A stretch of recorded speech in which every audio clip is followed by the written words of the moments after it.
Hi everyone, it's me again. Sorry it's been such a long time. I've been meaning to make a video for a couple of weeks now. It's got a little bit out of hand as I've been so busy.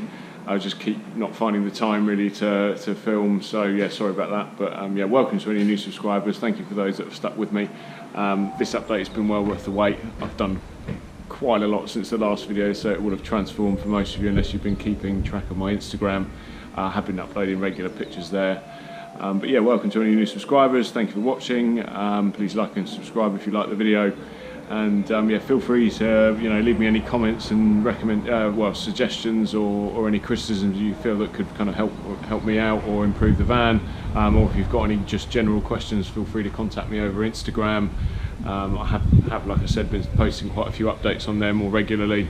It's just been hard finding the time to film really.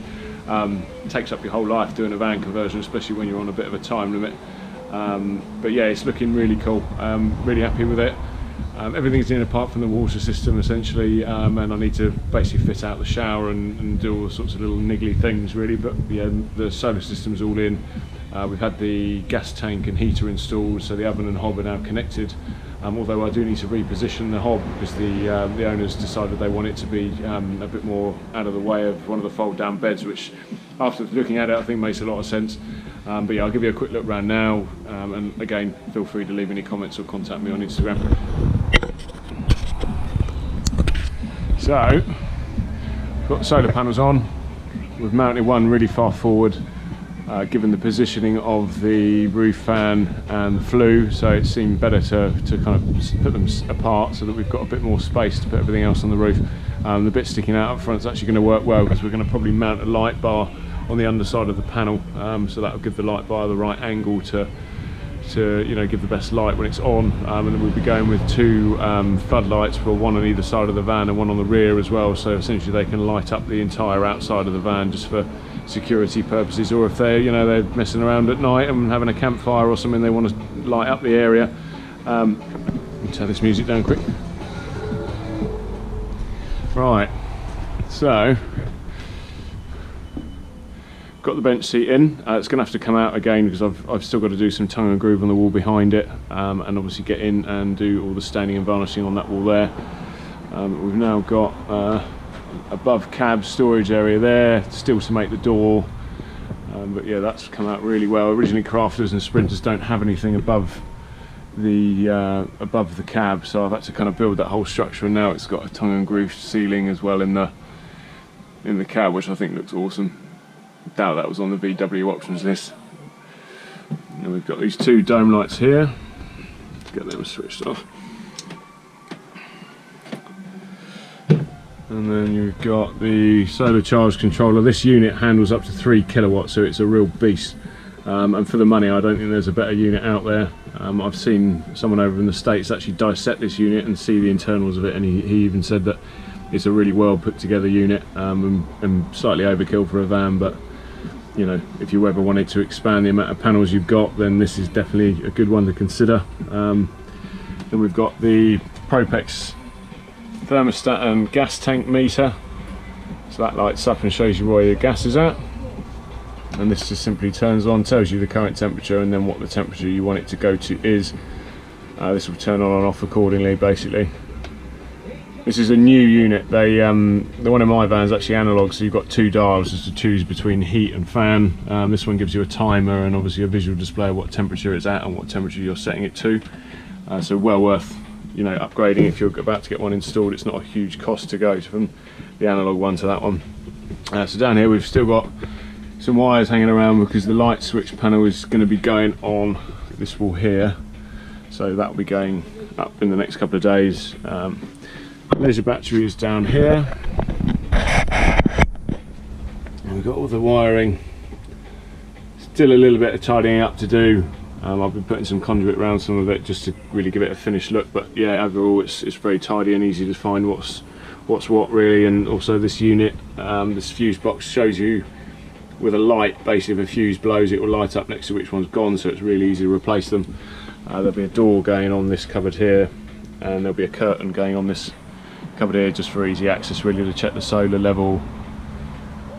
Also to use the heater and the gas and just give the broiler a bit of something to, you know, so it's not completely sealed in, just so it can breathe a bit. Right, and now we've got the kitchen unit is all in. We've got the fridge. That's a CRX 110. It's one of their bigger units. I would totally recommend this unit. I've got the same one in my van. It's well worth the money. It's definitely, if you're going to, you know, a CRX 50 is not cheap, and if you're going to go, you know, any distance in one of these vans, I think it's best having as big a space you can fit within reason. Obviously they do taller units, but this was the biggest we could fit and still kind of accommodate everything in the back.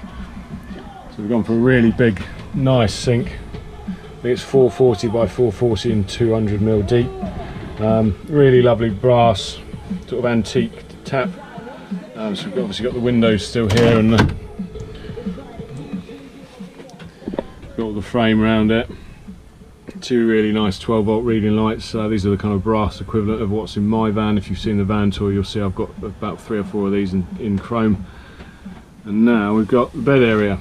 So this will sleep 4. So each of these beds has got a 60 by 150 centimetre mattress on it, 4 inches thick. I will post the supplier's name in the description. I've completely forgotten off the top of my head. I believe it's UK custom foam, I think, but I will put it in the link. Put a link in the description. Down below the parents' bed, this will turn out into a double basically. So there's a section of ply underneath which is hinged that flips out and then sits on these noggins on the kitchen unit basically, so you've not got any messing around with sliding out a bed with this kind of tooth pattern ply that you see in a lot of vans. I think that works fine, don't get me wrong, but to get it to pull out evenly, it really needs to be on runners, and a lot of them aren't. It's just wood on wood.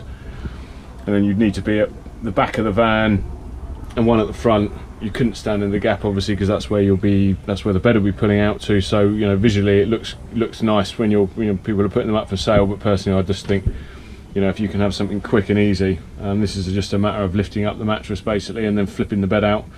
Currently these mattresses have got a really annoying sort of net cover on them which seems to catch on everything, so yeah, flipping the bed out is a bit of a pain at the moment. Once they've got a proper fabric cover on them, it'll be really easy. And they've gone for 6-inch thick at the bottom, and yeah, I've laid on it myself. It's mega comfortable, well worth the money, and a lot cheaper than a few other companies that we were looking at actually, by almost half.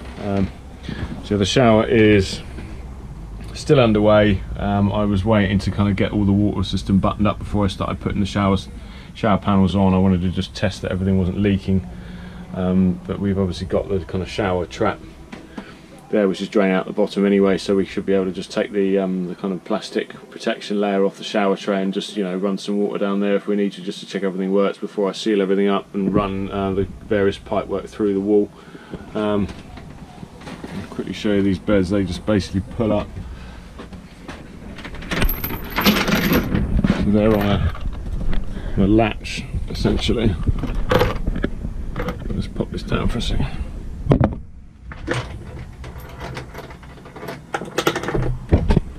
So when the bed's aren't in use, they sit up against the wall like that, and you can drive those chains on. I've checked it, they don't really make any noise at all, and it just means, you know, you could take them off. Saying that, when you parked up you could just take them off, but or just take them off and only put them on when you've settled for a day or two, when you know you're not going to be going anywhere. But to be quite honest, I think visually they look quite good just leaving them there, and they're not really in the way.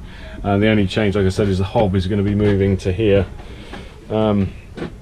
So I'm going to do a sort of raised piece of timber so the hob is above the worktop basically, and then I'll quickly just fold up the other bed.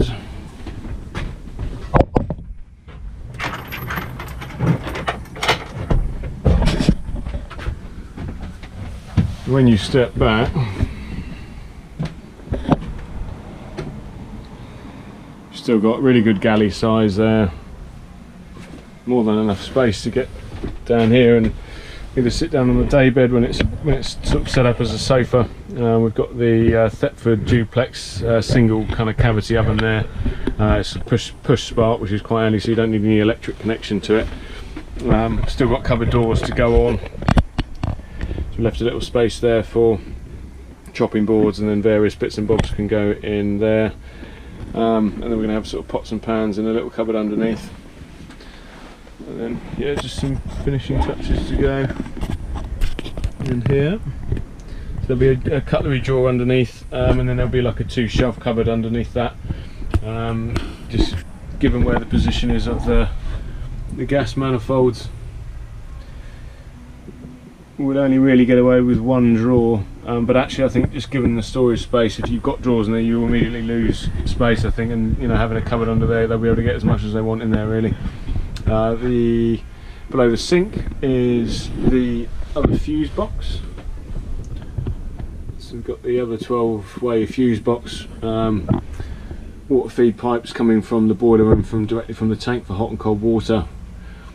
So this will basically house a 25 litre waste tank for the sink, as we're not going to kind of incorporate that into the shower waste, so that means they're not having to basically be emptying the shower one so often, because the shower one is going to be the primary kind of one that fills up the quickest. So yeah, I think 25 litres under the sink will last a few days, so you don't really have to think about that one until it's kind of 3/4 of the way full, and then empty it. Otherwise obviously 25 litres of water is quite heavy. And then I've still got to fix the exhaust and intake for the Propex heater, so that'll be coming out of here and here basically. But I just need to get the hole saw for those. I think it's a 96mm hole saw you need. It's a really odd size, which I can't seem to find anywhere locally. So you've actually got, so that's the heater outlet and the inlet there, and I've got nice little vent supplied by Propex, which will sit really nicely in there. The whole kitchen is going to be painted a really nice, I believe a shade of green. So the worktop will be stained and varnished, and then the bases and all the doors will be sort of this shade of green, and then some kind of antique brass shell handles, which I'm just getting locally, but they'll look really nice. They'll kind of match all the brass sort of theme. But yeah, really big, well-functional kitchen. It's as narrow as we could get it, in conjunction with having the CRX 110 fridges. If you have the fridge facing towards where I am now, it's about probably about sort of 10 centimetres deeper than it is wide. So having it sideways onto the sliding door means that at least they can, you know, load the fridge when they've just pulled up at a shop. They don't have to be, you know, messing around with getting in and trying to go down the galley to load it up. It'd be a matter of just opening the door. Or you can just grab beers or something. If you've got a barbecue going outside, you can just literally reach in and grab some beers. That's one thing I don't like about my van, having the fridge right down in the galley, just because it does make it a bit of a palaver getting to it. So yeah, I think this is definitely how I would do it in my own van in the future. Although stay tuned on that, I may have a pretty exciting new project coming my way. It would mean parting with my van sadly, but it will find a new life inside of another vehicle, but that is still a bit of a question mark, but a maybe and a bit of a dream. So yeah, I'll let you know more on that in another video. But yeah, stay tuned for that. If that happens, there'll be loads and loads of cool videos about that conversion. But yeah, it's all coming along really nicely actually. Obviously the flooring will go in very near the end. I'm going to be boxing in the back of all these spare of the seats, sorry, so you will not see any metal in the back here. That'll be all tongue and grooves, and it will connect up with this panel that's coming up here with this nice curve in it up the top. So there'll be another curve down the bottom that will then meet all of the kind of boxing in that I'm going to do there, and then again another bit of timber is going to run all the way up there to meet the above cab storage there. Yeah, it's turned out really good. And again, I can't remember if I showed in the previous video or not, but all of the ceiling is all done. There's a little bit of trimming off to be done around the sliding door, because I still haven't tongue and grooved the rear or the side door. Just been trying to get other things done first, just in case I needed to kind of just modify anything really in terms of how I do the tongue and groove. Like the rear doors, for example, the window frames I'm going to do around those windows will need to be marginally shorter, or you know, a bit smaller at the bottom, so that they aren't hidden by the worktop. There's no point having window space you can't see from, so I'm going to try and have a nice straight line with the bottom of the window frame that's in line with the worktop. So it'll be a similar sort of effect to the way this window is, and these windows here, they'll have a nice frame around them, so you won't see much plastic or any metal really. Again, just sort of adding to the kind of homely feel of the place.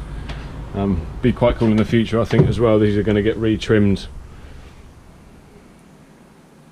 to be a slightly more sort of domestic fabric, I think, or just a throw over it, I think would probably do the job, to be honest. But yeah, I think it's a must really, because it's the only sort of van-like thing in the back really.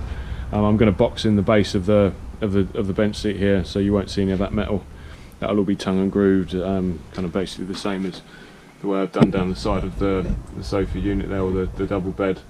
But yeah, coming along really well actually. Yeah, it's a bit of a crunch to get it finished now. Just this silly camera. But yeah, so thank you for your patience. If this is your first time viewing, then please like and subscribe. There will be a full van tour coming in the next probably 2 to 3 weeks. I just obviously have to do various editing and stuff for a proper tour, so it won't just be me talking to the camera and, you know, wobbling around with the GoPro. So yeah, expect a much more well put together tour of the completed article, all painted and stained and varnished. All the flooring will be in, and yeah, everything will be basically done. But yeah, I'm really pleased with how it's looking so far. All the solar systems are working, like I said, and all the gas appliances are all working. So it's just a matter of basically putting the water system in and all the various finishing touches, and then it will be ready to rock and roll. So again, yeah, thank you for watching. Please feel free to like and subscribe, and stay tuned for the van tour video.